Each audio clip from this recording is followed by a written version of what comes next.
রমজান মাসের 25তম দিনে কাজীপাড়ায় আয়োজিত দাওয়াতে ইফতার। পবিত্র রমজান মাস উপলক্ষে রবিবার ছিল তার 25 দিন। আর এদিন সন্ধ্যায় লাভপুর ব্লক তৃণমূল কংগ্রেসের পক্ষ থেকে ঠিবা অঞ্চলের কাজীপাড়া অঞ্চল হাই স্কুল মাঠে সন্ধ্যায় আয়োজিত হয়েছিল দাওয়াতে ইফতার। এই ইফতার পার্টিতে অংশ নিয়েছিলেন একাধিক গ্রামের সংখ্যালঘু সম্প্রদায়েরা। তাদের সাথেই হাজির হয়েছিলেন সাংসদ অসিত মাল, বিধায়ক অভিজিৎ সিংহ, বিশিষ্ট সমাজসেবী আব্দুল মান্নান, তরুণ চক্রবর্তী। এছাড়াও ছিলেন বীরভূম জেলা তৃণমূল কংগ্রেসের সংখ্যালঘু সেলের সভাপতি কাজী সাহেব সহ অন্যান্যরা। এদিন সকলের সঙ্গে একসাথে বসে ইফতার পার্টিতে যোগ দেন লাভপুরের বিধায়ক অভিজিৎ সিংহ সহ অন্যান্যরা। বিধায়ক অভিজিৎ সিংহ বলেন, খুশির ঈদের আগে সকলকে শান্তির সাথে থাকার বার্তা দিয়েছেন তিনি। এছাড়াও তিনি নির্বাচন ঘোষণা নিয়ে বলেন, শান্তি এবং যে উন্নয়নের বার্তা মমতা বন্দ্যোপাধ্যায় দিয়েছেন সেই দেখে সাধারণ মানুষ জোড়া ফুলে ভোট দেওয়ার জন্য তৈরি। সমগ্র বাংলার মানুষ তৈরি আছে মমতা বন্দ্যোপাধ্যায়ের সঙ্গে পাশে থাকার জন্য। লাভপুর থেকে শুভদীপ গুইয়ের রিপোর্ট, বিগ নিউজ বাংলা। আমরা পবিত্র রমজান মাসে আমরা দাওয়াতে ইফতারের আয়োজন করি।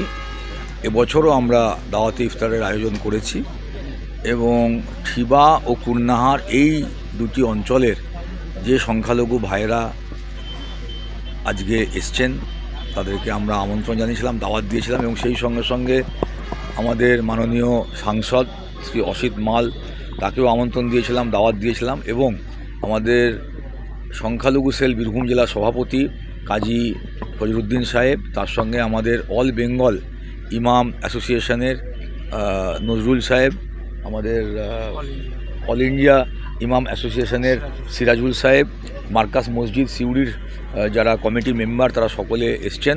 আমরা অনেক অনেক কৃতজ্ঞতা সালাম জানাচ্ছি তাদেরকে, তারা আমাদের ডাকে সাড়া দিয়ে এখানে এসছেন এবং খুব সুন্দর অনুষ্ঠান হলো। একটাই বার্তা আপনারা দেখলেন, শান্তির সাথে সবাইকে থাকতে হবে। সামনে খুশির ঈদ আসছে, সেই ঈদেও সবাই মিলে একসাথে। আর মাননীয় মুখ্যমন্ত্রী মমতা বন্দ্যোপাধ্যায় বারবার একটা কথা বলেন, ধর্ম নিজের নিজের উৎসব সবার।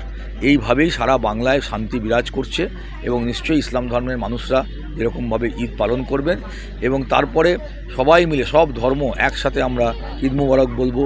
এবং স্বাভাবিকভাবেই মুসলিম ভাইদের বাড়ি থেকে বিভিন্ন রকম সিমুই যায় আমাদের কাছে, আমরাও খুব আনন্দের সঙ্গে সেগুলো খাই। সিমুই যায়, তারপরে আপনার ডিমের হালুয়া যায়, লাচ্চা যায়, ডিমের হালুয়া যায়, পেঁপের হালুয়া যায়।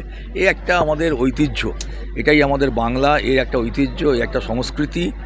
এটাকে নিয়েই আমরা থাকতে চাই, আমরা আনন্দের সঙ্গে থাকতে চাই, আমরা শান্তির সঙ্গে থাকতে চাই। নির্বাচনের দিন ঘোষণা হয়েছে, খুব আনন্দের খবর। গণতন্ত্রের শ্রেষ্ঠ উৎসব হচ্ছে নির্বাচন। আমরা অধীর আগ্রহে অপেক্ষা করছিলাম, সারা বাংলার মানুষ অপেক্ষা করছে এবং যে যে রাজ্যে ভোট হচ্ছে সবাই অপেক্ষা করছে। এবং তার সঙ্গে আরেকটা কথাও বলি যে শান্তি এবং উন্নয়নের যে বার্তা মমতা বন্দ্যোপাধ্যায় দিয়েছেন, সব সময় দিয়ে যাচ্ছেন, মানুষ জোড়া ফুলে ভোট দেওয়ার জন্য তৈরি আছে। এবং আজকেও যে কথা উনি বললেন, আজকেও পুরোহিত মশাইরা এবং মুয়াজ্জেম সাহেবদের জন্য আজকেও তিনি চিন্তা করছেন। তিনি উন্নয়ন আর শান্তি ছাড়া অন্য কিছু ভাবেন না।